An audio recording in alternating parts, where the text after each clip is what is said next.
सुप्रभात प्यारे बच्चों। प्रीवियस वीडियो में मैंने आपको पढ़ाया था क्रिया किसे कहते हैं और क्रिया की परिभाषा क्या होती है। चलो आज मैं आपको पढ़ाती हूँ क्रिया के भेद। क्रिया के कितने भेद होते हैं? क्रिया के 2 भेद होते हैं बेटा, ठीक है। क्रिया के 2 भेद होते हैं। कौन कौन से होते हैं? एक होता है आकर्मक क्रिया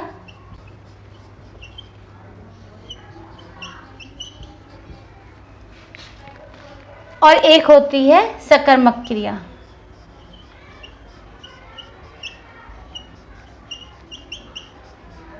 अकर्मक क्रिया और सकर्मक क्रिया। अकर्मक क्रिया होती है, देखो, अकर्मक क्रिया अ प्लस कर्मक, यानी कि क्रम के बिना,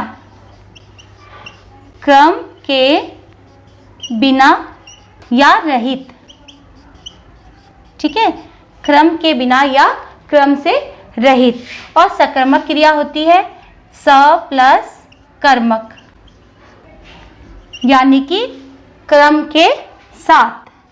जो क्रिया क्रम के साथ होती है उसे क्या कहते हैं? सकर्मक क्रिया कहते हैं। अकर्मक क्रिया क्रम के बिना होती है, क्रम से रहित होती है, और सकर्मक क्रिया क्रम के साथ होती है। अब मैं आपको इन दोनों की परिभाषा समझाती हूँ। देखो बेटा, अब हम जानेंगे अकर्मक और सकर्मक क्रिया किसे कहते हैं। अकर्मक क्रिया कहते हैं जिस क्रिया का फल कर्ता पर ही पड़ता है, यानी कि जो उस क्रिया को कर रहा होता है उसी पर उसका फल पड़ता है, तो उसे क्या कहते हैं? अकर्मक क्रिया कहते हैं। इसके उदाहरण हम देखेंगे। जैसे राम पढ़ता है, कौन पढ़ रहा है? राम पढ़ रहा है, क्रिया पढ़ने की हो रही है, ठीक है। और कौन पढ़ रहा है?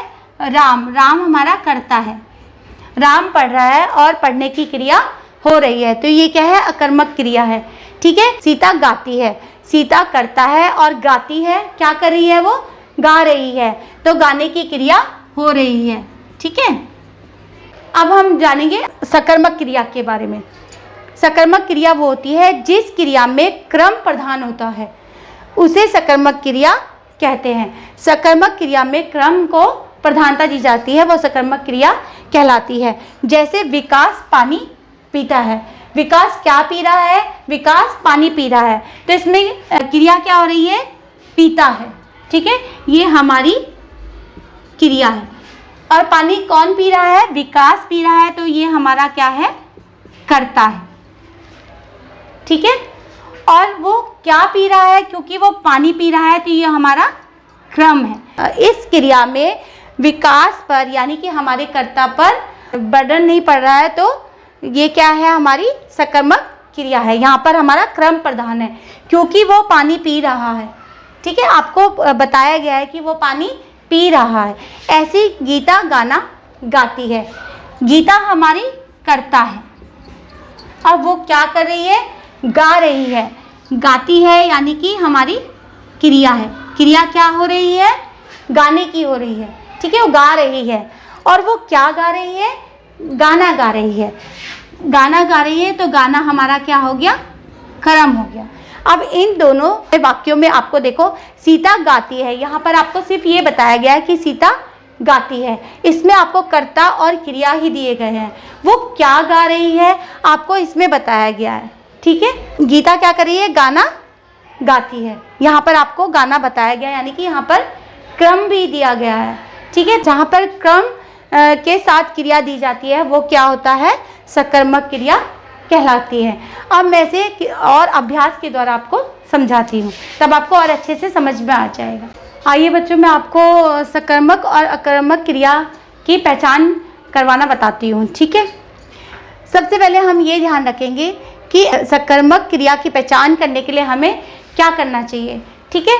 सकर्मक क्रिया की पहचान करने के लिए हमें क्रिया से क्या और किसका क्वेश्चन करने होते हैं। हमें क्रिया से क्या और किसका क्वेश्चन करेंगे। यदि हमें उनका आंसर मिलता है तो यानी कि वो हमारी सकर्मक क्रिया है। यदि हमें उनका आंसर नहीं मिलता है तो यानी कि वो हमारी अकर्मक क्रिया है।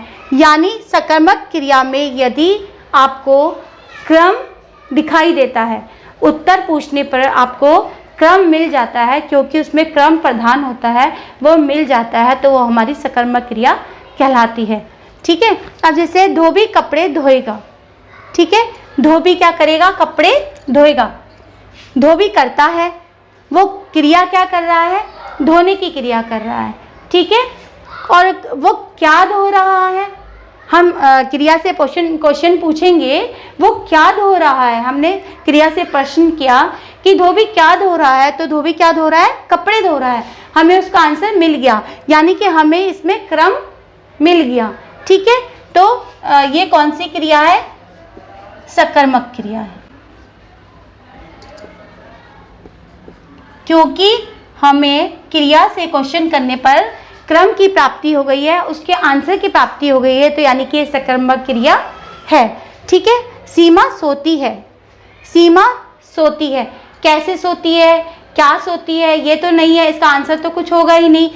सिर्फ ये है सीमा सोती है, इसमें आपके पास कर्ता है और क्रिया है, क्रम नहीं है। ठीक है। तो ये हमारी क्या होगी, अकर्मक क्रिया होगी।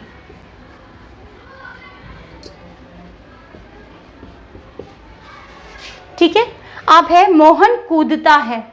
मोहन आपका कर्ता है और कूदना क्रिया हो रही है, लेकिन वो क्या कूद रहा है, रस्सी कूद रहा है या वो वैसे कहीं से जंप कर रहा है, ये नहीं दिया गया है।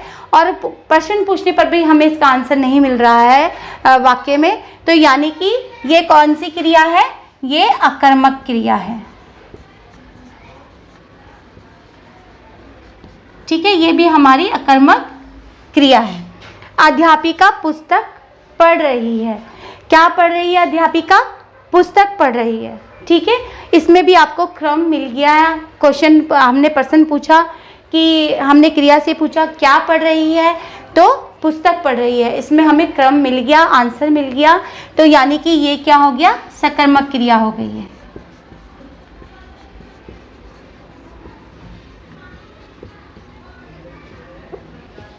ठीक है। श्याम फिल्म देख रहा है। श्याम आपका कर्ता है, देखने की क्रिया हो रही है, और वो क्या देख रहा है, हमने क्रिया से पूछा कि क्या देखने की क्रिया हो रही है, तो फिल्म देख रहा है। श्याम क्या कर रहा है, फिल्म देख रहा है, तो ये भी क्या है, सकर्मक क्रिया है।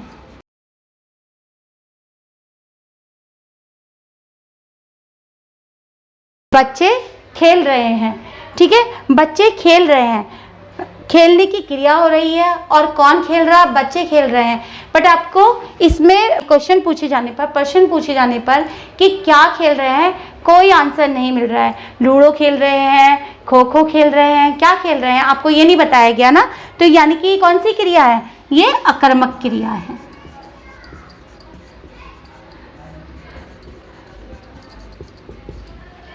ठीक है। अब हमने जाना सकर्मक और अकर्मक क्रिया किसे कहते हैं, और हम सकर्मक और अकर्मक क्रिया की पहचान कैसे कर सकते हैं। ठीक है। अकर्मक क्रिया में हमें सारा भार किस पर होता है, कर्ता पर होता है।